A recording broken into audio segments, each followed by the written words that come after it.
लगेगा कि शायद हम लोग जिस तरह समस्या को देख रहे हैं वो अप्रोच ही हमारा गड़बड़ है। तो आप सबसे बातचीत करेंगे, लेकिन सबसे पहले मैं डॉक्टर पराग आपके पास आना चाहता हूँ, क्योंकि आज रूरल की मैं बात कर रहा हूँ, तो पहले ज़रा समझ लेता हूँ वहाँ की स्थिति क्या है। डॉक्टर पराग, जो मैंने आंकड़े रखे हैं, ये आंकड़े वो हैं जो ओपन सोर्स में मीडिया में अवेलेबल हैं, कोई भी पढ़ सकता है। 50% से ज़्यादा स्थिति अब गाँव में है, और अभी ये पता नहीं है मुझे कि ये पीक है या मिड में है या कहाँ तक ये जाएगा। ज़रा गाँव की स्थिति बताइए, क्या चल रही है वहाँ पे? एक्चुअली कोरोना अगर हम देखें तो इनिशियल जो सिम्टम्स है वो बहुत ही नॉर्मल से सिम्टम होंगे, खांसी जुकाम नजले की तरह प्रेजेंट करता है। तो कई बार अनअवेयरनेस की वजह से ये रिकॉग्नाइज डायग्नोज नहीं हो पाती गांव के लेवल पे। और एक स्पेशल है कोरोना के बारे में कि सिम्टम और सीवियरिटी में कोई कोरिलेशन नहीं है। मीन टू से कि अगर एट टाइम्स की पेशेंट का सैचुरेशन 80% भी होगा तो हो सकता है उसका सांस ना फूल रहा हो। तो गांव में कई बार इग्नोरेंस की वजह से ये केसेस सीवियर होते चले जाते हैं। और जो छोटे लेवल पे प्रैक्टिस हैं लाइक क्वैक्स हुए या वो लोग रिकॉग्नाइज नहीं कर पाते। तो ये डेफिनेटली गांव से पेशेंट्स आने शुरू हो गए हैं हमारे पास, जो बहुत सीवियर इलनेस की रिप्रेजेंट कर रहे हैं आजकल। डॉक्टर पराग, गांव में टेस्ट वगैरह हो रहे हैं ठीक ठाक, कि बहुत सारे लोग टेस्ट करा ही नहीं पा रहे हैं, चाहते भी हैं तो भी नहीं हो पा रहा क्योंकि फैसिलिटीज़ नहीं है, या वो उनके पास इतने साधन नहीं है कि वो शहर में जाके इसको कराएं? वो रिकॉग्नाइज नहीं कर पा रहे हैं, जो क्वैक्स हैं या छोटे लेवल के डॉक्टर्स हैं वो रिकॉग्नाइज ही नहीं कर पा रहे हैं कि ये कोरोना है, क्योंकि सिम्टम तो नॉर्मल खांसी जुकाम नजली रिप्रेजेंट करता है। और एक और सबसे बड़ी प्रॉब्लम है, जो मैं डेली फोन कॉल रिसीव करता हूँ, तो ज्यादातर लोग ये सोचते हैं कि इसे टाइफाइड, क्योंकि टाइफाइड विडाल भी फॉल्स पॉजिटिव आ जाता है। तो गाँव में छोटे शहरों में या क्वैक्स जनरली से टाइफाइड की तरह ट्रीट करते रहते हैं, अनलेस कि वो पेशेंट जब तक सीवियर नहीं होगा तब तक वो मैनेज करते रहते हैं अपने लेवल पे। तो मिसडायग्नोज अनडायग्नोज केसेस बहुत ज्यादा है गाँव में। जी डॉक्टर मिश्रा, जो स्थिति अभी पराग जी बता रहे हैं और जो आंकड़े मैंने रखे हैं, आप तो पूरी स्थिति को देख रहे हैं, कई बार हमने आपसे बातचीत भी की है। जो गाँव में स्थिति पहुंच गई है इतनी भयावह, क्या उसका पूरा असेसमेंट हम लोग कर पा रहे हैं, या हम जितना देख रहे हैं वो बहुत छोटा हिस्सा हम देख पा रहे हैं?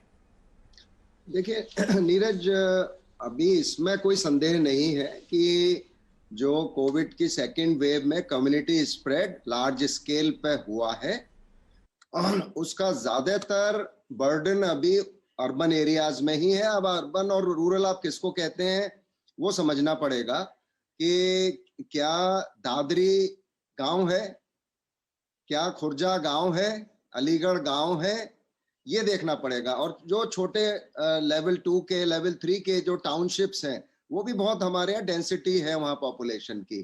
रियल गांव की बात अगर आप करते हैं तो वहां पे बहुत सारे ऐसे गांव हैं जिनकी पॉपुलेशन कहीं 500 है, कहीं पे 1000 है, और कुछ जो मिडिल टाउनशिप्स हैं और इस तरह के जो कस्बे हैं वो उनको भी आप गांव में शामिल करते हैं, जहां पे कुछ सुविधाएं होती हैं, टेस्टिंग की भी हो सकती है, और हमें जनरल प्रैक्टिशनर भी, जैसे डॉक्टर पराग कह रहे हैं, जनरल प्रैक्टिशनर्स भी होंगे। लेकिन जो बिल्कुल हम जिसको कहते हैं देहात, वो मुझे नहीं लगता कि रिप्रेजेंटेटिव है ये डेटा उसका, क्योंकि वायरस तो ऐसी चीज है जो कहीं पे रुकेगी नहीं, कोई लेके जाएगा तो जाएगी उसके साथ। जब इंटरनेशनल नहीं रुकती, नेशनल नहीं रुक सकती, और शहर गांव में फर्क नहीं करेगी वो।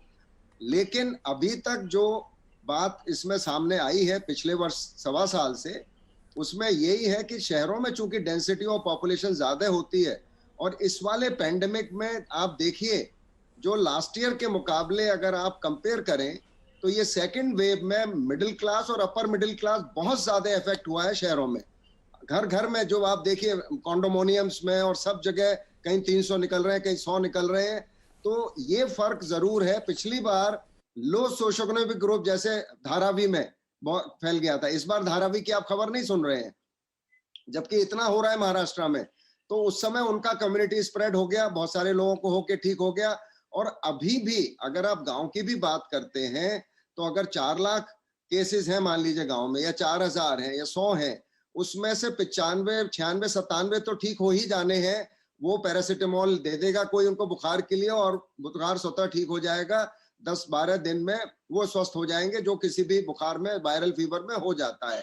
समस्या जो आती है वो हमारे 3% से भी कम रोगियों की आती है, जो डॉक्टर पराग बता रहे हैं, जब वो गंभीर हो जाते हैं, जब उनका सैचुरेशन कम हो जाता है। और ये पूरे देश के लिए अप्लाई है ये डेटा जो है कि इसमें 95-96% और at the end of pandemic या इस वेव के आखिर में भी आप देखेंगे आपकी जो केस फैटिलिटी आज भी है वो करीब 1% के अराउंड है, 1.2-1.3% है, और ग्लोबल आप देखते हैं तो वो 0.6% है। डॉक्टर मिश्रा, मैं इस सवाल को इसलिए उठा रहा हूं या इसलिए रख रहा हूं, आप सही कह रहे हैं कि 98, लेकिन वो जो 2% केसेस हैं जिनको मेडिकल फैसिलिटीज की जरूरत है, जिनको बेड चाहिए, जिनको ऑक्सीजन की जरूरत है, जिनको सो कॉल्ड रेमडेसिविर की ज़रूरत है या जिनको डेक्सामेथासोन की ज़रूरत है, ये उनको मिल रहा है क्या? आपने एक बड़ा अच्छा सवाल रखा है कि क्या दादरी या खुर्जा को माना जाए। मैं तो सर ये कह रहा हूँ कि अलीगढ़ से 20 किलोमीटर या 10 किलोमीटर पेरिफेरी के बाहर जो है वो गांव है,